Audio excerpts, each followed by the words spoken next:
I'm using this in my novel.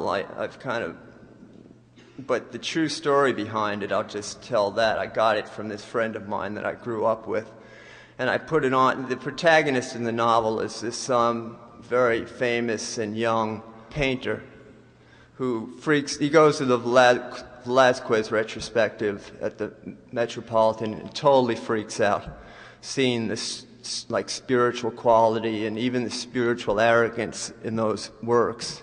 He just looks around at his own paintings and other people's paintings, his peers, and he says, it's just not there now and I have to find it. So it's kind of some kind of Grail scene after that, you know. He runs into an enlightened raven at the petting zoo, and it turns out to be the raven on Noah's Ark and stuff, who was sent out first before the pigeon. But he never came back in the Bible.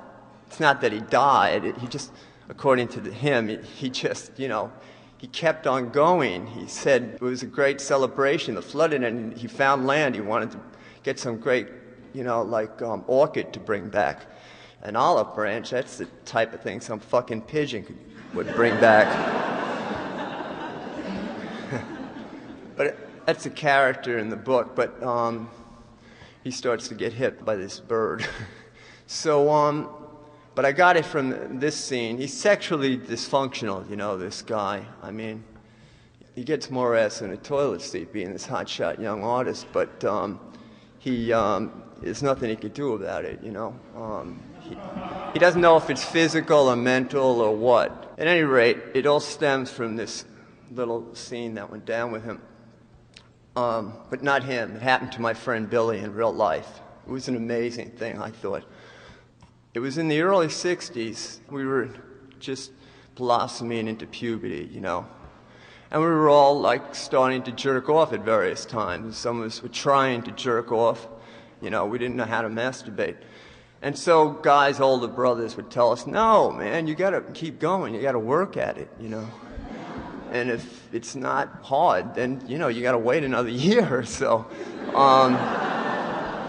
And of course, they'd all chime in, a dirty magazine or something would help, you know, it can't hurt. This is a 16-year-old jerk giving advice, you know. This is not a sex education class or something, you know. This is a guy named Marco. A friend of mine's older brother. And, you know, Marco was like, I don't know what Marco was like. He's like a precursor of a guy out of this Bruce Springsteen song. But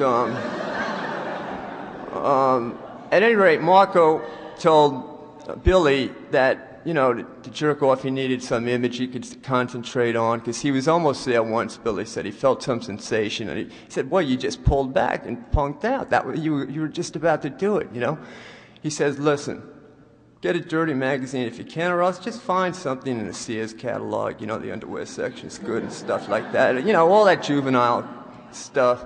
But then he lays this trip on him. He says, what you do is, now, I've never done this myself, but I heard it's great. It's supposed to simulate a girl's parts perfect. You get a piece of raw veal, and, you know, if you could heat it up a little, all the better. If you can't, you know, just room temperature will do fine. And so Billy is taken by Marco, and he goes, but first of all, he's too chicken to buy a dirty magazine, because his mother is a spotless cleaner, and she will, you know, find it for sure, and he'll be totally up the creek. So he doesn't want to deal with that. But he sees some things which really get him aroused. Thumbing through a copy of Time magazine, and there's a picture of Barbra Streisand. So she's in a bikini, and she's sitting on Elliot Gould's shoulders, she was married to him then, with these incredible boobs sticking out, and he had this thing about, you know, these a long Jewish nose and big breasts, you know, and this picture of Barbra Streisand turned him on, you know. Elliot Gould, I don't know, but the scene was, so this was his fantasy picture, you know, and I thought a Time magazine shot him is like this big with a caption under it, you know, like Boffo box office with Hello Dolly or whatever, a funny girl, you know. But at any rate, he thought that was good enough. He wasn't going to risk sneaking anything in. And so he's thinking about it for days, and he opens up. His mother works all day. She works at the rectory where the priests live, like cooking their meals and stuff and doing their shopping. And so he figures it's pretty safe. And one day he opens up his refrigerator and noticed that this wasn't an uncommon thing. His mother made veal cutlets pretty often. But he opens it and sees like 4 veal fillets there in a package. And he thinks, hey, what the hell, you know, Mom's not going to be home. She's over at the rectory. But so he takes, you know, it's new. It hasn't been opened yet. And you know how the foil is at the bottom. He has to get it open in this intricate way so he can put it back and look like it hasn't been used. He can slip it back and hope he doesn't get that piece for dinner. Well, at any rate, he takes that and the magazine in the bathroom. It's got one of those little, you know, iron hook locks on it, which really is, you know, it doesn't work too well at all. But it's like an intimidation, and it says, I'm in the bathroom, don't bother me. And his mother's not too nosy, really. You know, she goes to his things, but she doesn't go in the bathroom ever. So he figures she's not home anyway, he's pretty safe. He takes the piece of the picture, puts it up in front of him, starts to, you know, get carried away by Barbara's breasts, and he starts, his cock gets erect, and he wraps this fillet of veal around it, room temperature. He didn't dare heat it, and he started rubbing it back and forth, and man, you know, he had nothing to compare it to, but it felt pretty good. So he went on with this, and all of a sudden he hears the door, and he panics for a moment, but figures, oh, I'm okay, you know, I'll just stash the veal.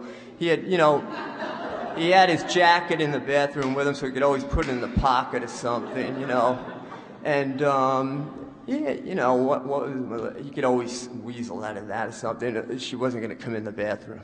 But at any rate, she says, Billy, yeah, Mom, I'm in the bathroom. I'll be out in about 10 minutes. Maybe longer. I got cramps.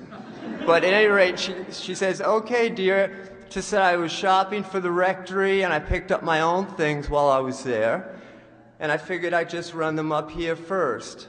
And he could hear his mother putting things away in the kitchen. You know, he hears like a dozen oranges tumbling onto the kitchen floor of Ursula and Oleum. She always did that. You know, she'd get these bags, those red net bags full of oranges, and she'd always pick them out on the wrong side, and they'd all go tumbling out on the floor.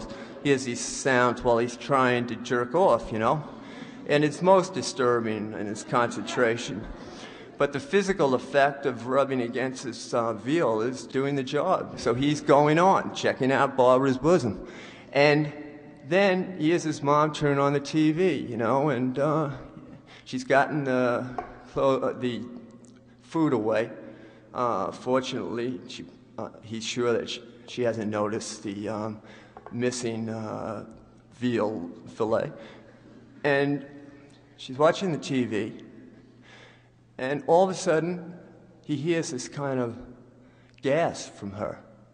He hears a run, his mother running up to the TV, like, and turns it up, and it's real loud. And he can't really make it out, you know, but at this point, he's kind of stopped completely. And he goes, oh, what the hell, I keep going, you know, it must be something that interests, maybe she recognizes someone on the TV. But all of a sudden, she starts screaming and crying, like wailing out loud.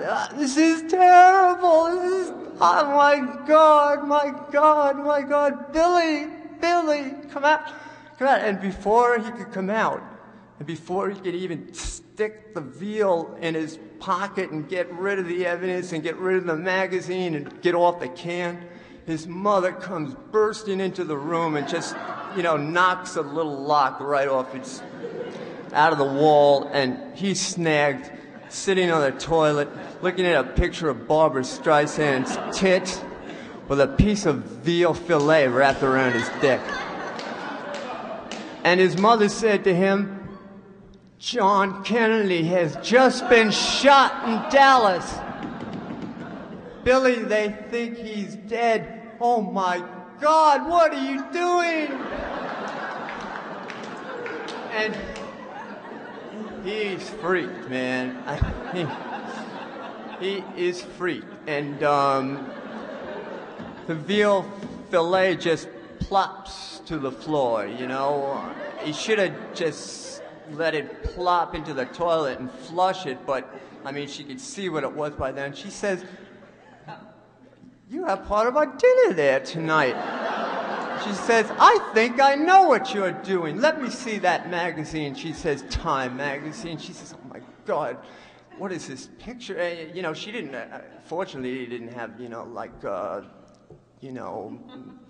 40 AD or something in his hand. But, she said, "My God, this is what it's come to. Do you realize the President of the United States was shot while you were doing a sinful, impure touch on yourself in the bathroom of this house? And where did you ever come to think of this piece of veal? Horror." She had no words for it, and neither do I, for that matter. But it was just a horrible thing. She says, "Billy, I just can't deal with this. Two horrible things have happened, one in my family and one to our nation." She says, "I have to go back and watch the news to see if he's dead." He goes in, Billy's pulling up his pants, going in his room.